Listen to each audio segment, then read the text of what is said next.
We go now to Ann, listening in Wichita, Kansas on Father Capon Radio. Ann, your question for Tim Staples. Hi, I was just wondering, I know Mr. Staples used to be a Pentecostal minister, and I just finished reading a book about, Catholic prayer, and it had a big emphasis on speaking in tongues, and I have a mother-in-law who is also Pentecostal and really stresses speaking in tongues, and it's not something I'm comfortable with. Sure. It's nothing I believe in speaking in tongues. I believe in the gift of tongues, sure. but it just doesn't feel like something that is for me, or at least not right now, and I just don't know what to do with that. Sure. You know what? It's a great question. And I would encourage you to take a look at the Catechism of the Catholic Church, paragraph 2003. The Church does mention tongues.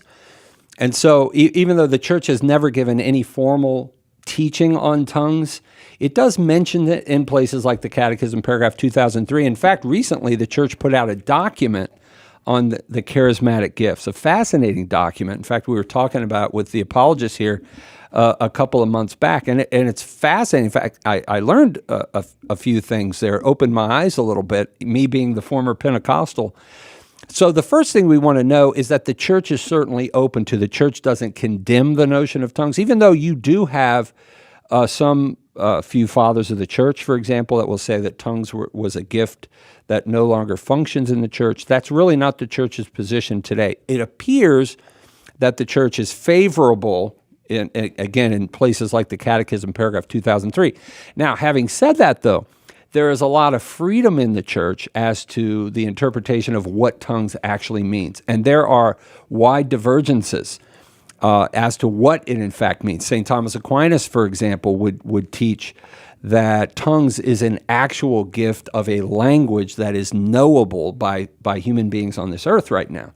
So the idea of a gibberish, or as we used to say as Pentecostals, right, your prayer language. We used to joke, she rode in on a Honda, she rode in on a Honda. You say it real fast and you're speaking in tongues. That's kind of a joke.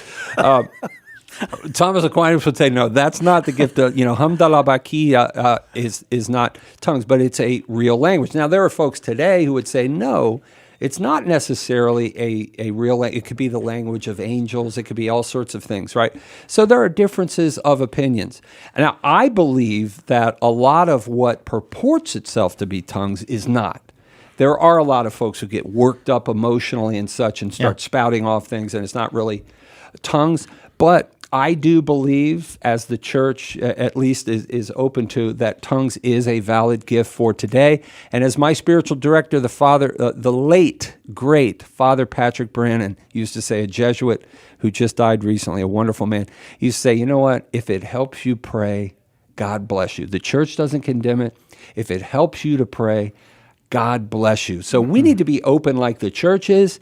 And when I look at the charismatic movement and what it's done over the last few decades, I mean, the fruits of the movement literally have engulfed the world. Right. I say God bless them. I hope that helps. Just remember to, keep an open mind and don't condemn where the Church does not.